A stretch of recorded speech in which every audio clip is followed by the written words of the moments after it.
Selamat pagi anak-anak semua. Hari ini kita akan belajar. Tapi sebelum belajar kita mulai dulu dengan doa menurut agama kita masing-masing. Berdoa mulai. Selesai. Terima kasih. So, hari ini adakah yang tidak masuk? Ada. Baiklah. Desat. Baiklah sama. Desat. Desat. Sudah begitu. Ya, terima kasih. So, hari ini kita nanti akan belajar tentang KKA.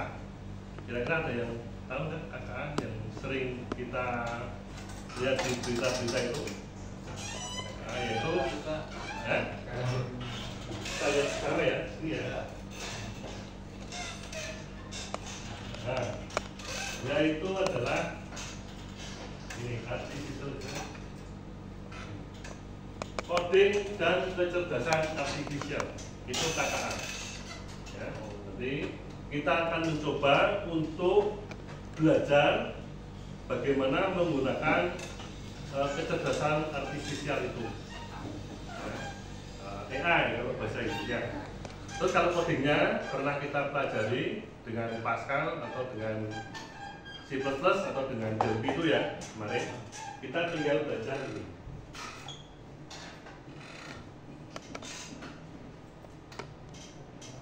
Nah ini.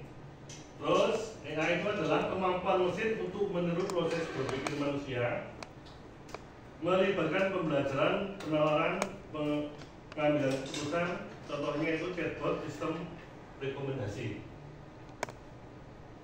Ya.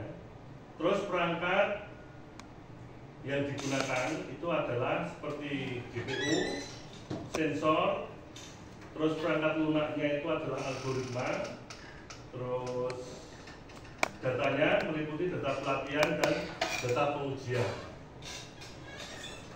Terus langkah-langkah untuk pengoperasian AI itu, yang pertama itu adalah mengumpulkan dan mempersatukan data, melatih model dengan algoritma yang sesuai, menguji dan mengevaluasi kinerja model, mengimplementasikan model dalam sistem nyata, dan memantau dan memperbarui model secara berkala. Selanjutnya pengaplikasiannya ini banyak sekali sekarang, yaitu adalah kesehatan, pendidikan, transportasi, bisnis, dan keamanan.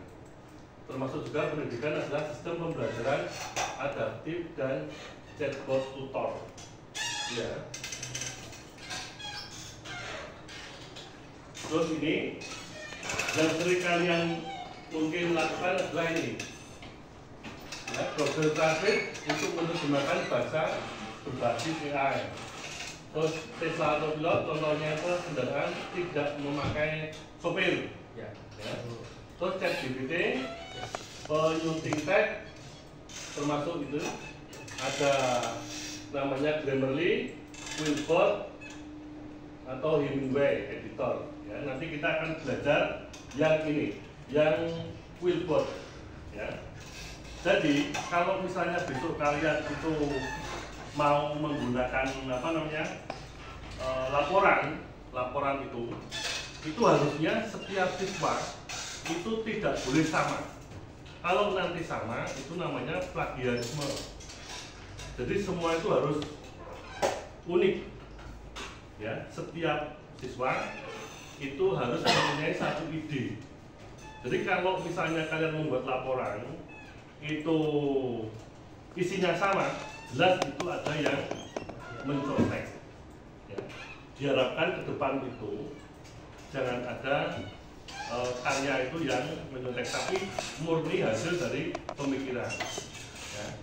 Terus karena perkembangan zaman sekarang itu semua teks itu bisa di parafrase, jadi bisa di atur ulang sehingga tidak sama dengan yang lain.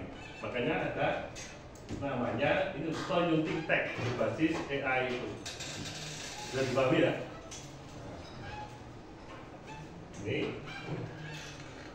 Terus kolaborasi dengan AI adalah ini asisten virtual, terus pengambilan keputusan, otomatisasi. Tuh.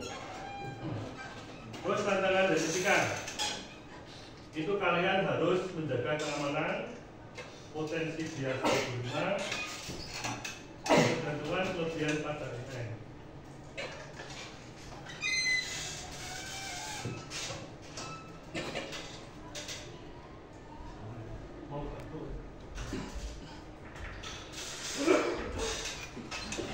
Terus itu kebutuhan keterampilan baru bagi tenaga kerja. Selanjutnya, kesimpulannya, jadi AI dapat diaplikasikan, dan dikolaborasikan di berbagai bidang. Terus penting memahami cara kerja untuk memanfaatkan secara maksimal. Kolaborasi manusia dan AI dapat meningkatkan progres dan inovasi. Itu kesimpulannya. Tetapi ingat ya, AI itu bukan hal mutlak yang harus kalian pakai. Ya, AI itu berguna, tetapi hasil akhirnya itu kalian. Kalau nanti itu cuma kalian copy paste, ke depan saya yakin kalian tidak tambah pintar. Ya. Jadi nanti tetap kalian baca dulu bagaimana caranya, terus disesuaikan dengan bahasa manusia. Gitu ya. AI itu hanya untuk alat bantu. Jadi manusia. Nah, sekarang kita coba nanti bagaimana cara untuk menggunakan AI ini. Silakan kalian buka dulu satu browser, dibuka dulu browsernya. Terus kalian copy. Nah, copy di komputer kalian, di server itu kan ada yang coba teks itu tadi ya. Di drive informatika. Ini saya bukakan dulu. Di drive informatika itu kalian buka ini, contoh teks itu kalian copy di komputer kalian, komputer lokal. Contoh teks itu. Ini sudah kalian copy belum? Nah ini, nanti kalian copy dulu ini. Kalian copy dulu ke komputer kalian. Terus sekarang kalian buka ini, satu browser. Ya. Satu browser, terus kalian ketikkan Quillbot. Quillbot ini. Nah. Ini ya, semua sudah tampil seperti ini. Quillbot. Nah, tampilannya seperti ini, Quillbot itu. Nih, kita besarkan ini ya. Nah ini seperti ini. Terus kalian lihat di bawah samping kiri itu ada menu-menunya ya.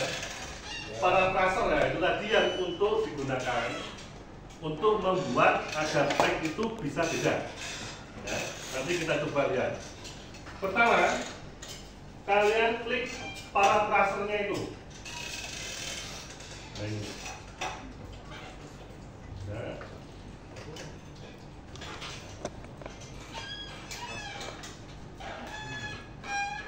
Terus kalian cari ini di sebelah kanan itu ada all, ada. Kalian pilih bahasanya Indonesia. Ini, Indonesia. Sudah? Baru teks yang kalian copy tadi itu kalian masukkan. Saya beri contoh ya. Tadi teksnya mana kita? Nah ini kalian copy semuanya. Ya. Bisa edit, pilih select all. Terus kalian copy, edit, copy. Ini. Terus kalian masukkan ke Quillbot tadi yang di sini. Ini. Kalian paste. Di bawah itu ada paraphrase. Coba kalian klik paraphrase-nya itu.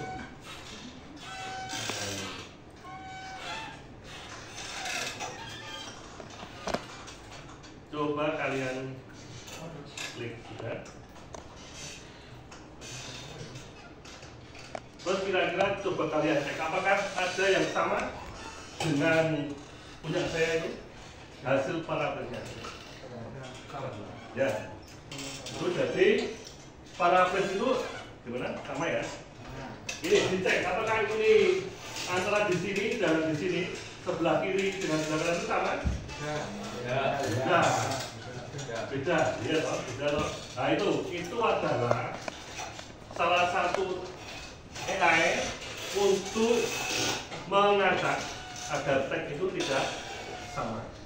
Itu bisa kalian gunakan besok kalian kalau membuat laporan. Lebih bagus lagi kalau itu berbayar, ya. Ya, itu nanti ada yang berbayar dan sebagainya. Ya. Kira-kira bisa mana semua? Nah, demikian anak ya untuk AI seperti ini ya, bisa digunakan untuk semua kegiatan kalian dalam pembelajaran. Tapi ingat, itu jangan kalian ambil mentah-mentah, kalian coba baca lagi, kalian sesuaikan, gitu ya. Terima kasih anak-anak untuk pelajaran hari ini. Kita akhiri pelajaran pada hari ini. Terima kasih, selamat pagi.